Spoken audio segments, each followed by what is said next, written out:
Salut! Aujourd'hui je lance une série de vidéos un peu différente. Je viens vous faire découvrir un roman, si je puis dire.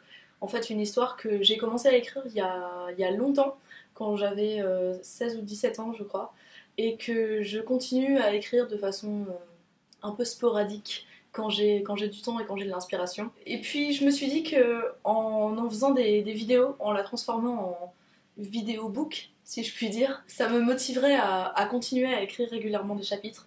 Donc l'idée c'est de vous présenter à chaque fois en vidéo un chapitre de cette histoire que j'ai intitulé Anne Cause. C'est le titre que j'avais trouvé quand j'avais 17 ans. Avant de commencer avec le chapitre d'aujourd'hui qui est en fait le prologue de cette histoire, je vais un petit peu vous faire la quatrième de couverture, si vous voyez ce que je veux dire. Anne, c'est une petite fille qui a 5 ans et demi et qui réfléchit beaucoup et qui se pose plein de questions sur la vie, même si elle a que 5 ans et demi et que donc elle y répond de façon parfois assez absurde. Et elle raconte quelques épisodes de sa vie. Des épisodes heureux, des épisodes moins heureux, des épisodes drôles, des épisodes moins drôles. Voilà donc pour la quatrième de couverture. J'espère que cette série de vidéos vous plaira, puisque c'est quelque chose d'assez important pour moi. Et sans plus tarder, je vais commencer avec le prologue.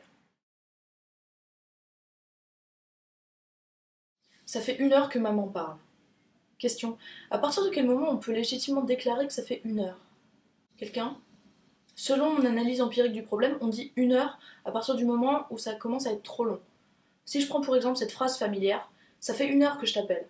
Je dois comprendre que maman en a marre de crier en bas de l'escalier et que je vais me faire gronder quand j'arriverai dans la cuisine. Bon, c'est un exemple. Mais si j'éteins ma DS avant de sauvegarder, il faut tout recommencer. Mine de rien, chaque midi, on exige de moi que je choisisse entre la tempête parentale et l'effacement de tous les exploits que j'ai accomplis. Pas étonnant que les enfants tendent à s'affranchir d'une famille qui annihile les victoires les plus accessibles. Je crois qu'on sous-estime la difficulté de la vie d'un gosse. Les grands me trouvent mignonne avec mes bouclettes et ils s'obstinent à m'offrir des bonbons avec l'air de penser que ce sera le point culminant de ma journée. D'accord, j'avale les bonbons, mais juste les rouges. Et seulement parce qu'il me faudra des forces pour distancer le grand méchant loup dans l'escalier. Qu'est-ce qu'ils vont s'imaginer? Ça doit bien faire 1 heure quand même. Elle a commencé vers la fin du dessin animé et maintenant elle va me faire rater toutes les pubs. Il faut à tout prix que je me sorte de là. Elle fait des efforts pour m'expliquer tout ça clairement. Elle me regarde avec ses gentils yeux. J'ai pas le cœur de lui faire ça. Sans compter que les grands ont tendance à devenir méchants quand on ne les laisse pas finir. Ce ne serait pas une bonne idée de l'interrompre maintenant, pour lui dire que je sais déjà depuis longtemps comment on différencie une fille d'un garçon. C'est mon voisin de classe qui me l'a dit pendant qu'on apprenait l'alphabet. Il s'appelle Antoine et il sait plein de choses. Il m'a dit que si quelqu'un pleure, c'est une fille. Moi par exemple, je suis une fille. Surtout quand je tombe.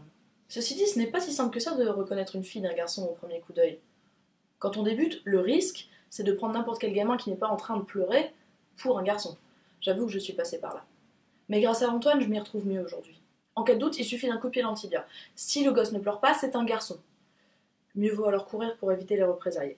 S'il pleure, ça se complique. De deux choses l'une, soit c'est une vraie fille, soit c'est un faux garçon.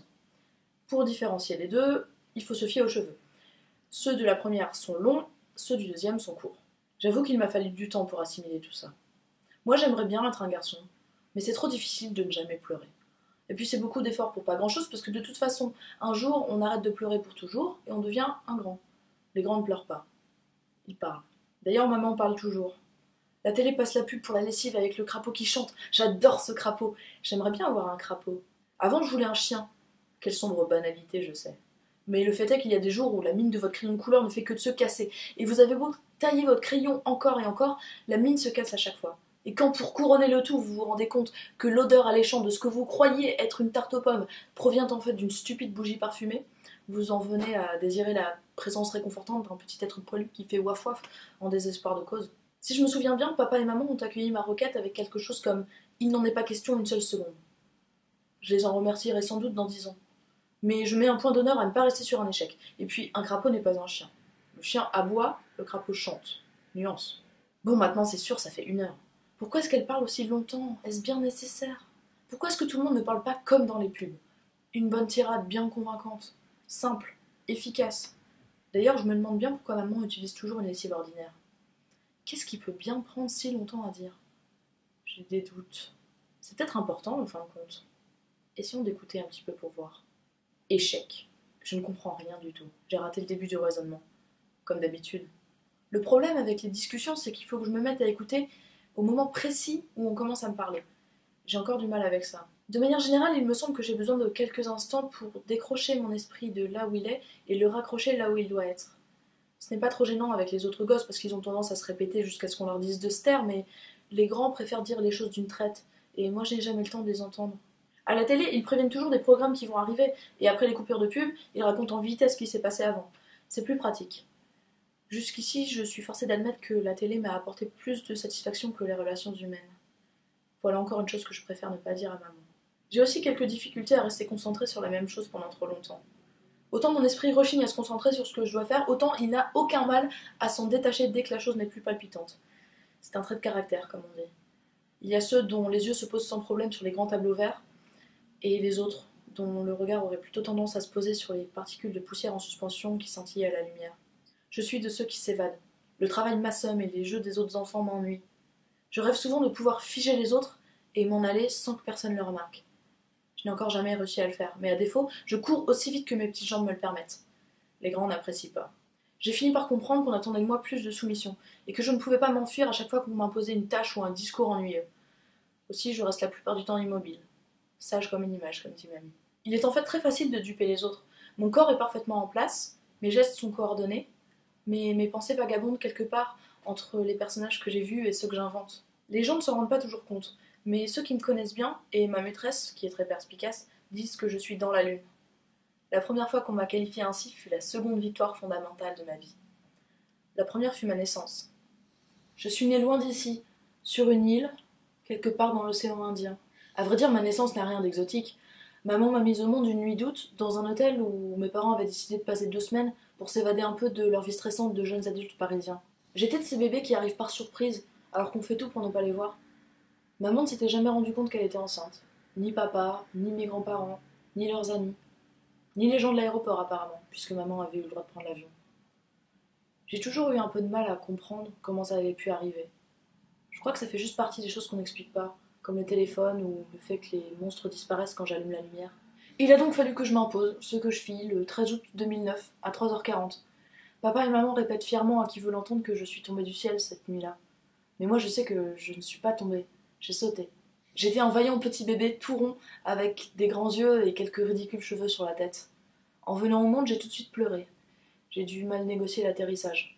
En tout cas, mes parents ont immédiatement pu m'identifier comme une fille et ils m'ont appelée Anne. Anne. Juste Anne.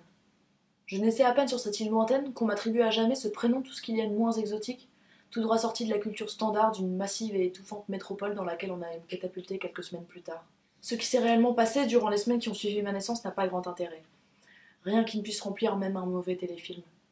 Papa et maman ont décidé de rester un peu sur l'île avant de repartir, pour que je risque moins de mourir dans l'avion pendant notre retour ou quelque chose comme ça. Papa a essayé de me raconter tout ça, mais j'ai vite arrêté d'écouter. Mon esprit s'est posé sur cette île, quelque part dans l'océan Indien, et il a décidé de ne plus la quitter avant de m'avoir trouvé un commencement de vie qui mérite d'être raconté. Je n'ai eu aucun remords à rejeter en bloc la version paternelle de mes premières semaines. N'en ayant personnellement aucun souvenir, je pouvais maquiller le passé sans conflit intérieur. Le tout était d'ignorer consciencieusement les allusions parentales à cette ennuyeuse période post-natale. De construire moi-même les racines d'une vie a été mon plus gros effort jusqu'ici. Mais je crains qu'à 5 ans et demi à peine, on ne doive s'attendre à fournir encore beaucoup d'efforts. J'ai tâtonné longtemps à la recherche de cette histoire. D'abord, j'en ai voulu une passionnante, incroyable, unique. Une histoire qui renverserait le monde et qui ne serait jamais oubliée. Qui sait, peut-être que quelqu'un en aurait fait un film. Et puis un jour, papa m'a dit qu'il y avait 7 milliards de personnes dans le monde, et même plus que ça, et qu'il y avait chaque jour plus de gens que la veille sur Terre. Alors j'ai compris que je ne pourrais jamais intéresser tout le monde. Je pouvais renoncer ou modifier mes objectifs. J'ai donc décidé que je le ferais pour moi, et que je ne raconterais jamais mon histoire à personne. Je suis née victorieuse et insouciante. J'allais connaître les singes, les tartines au beurre fondu, les poux, la musique, les rayons de soleil, et tellement d'autres choses. Mais je ne le savais pas encore.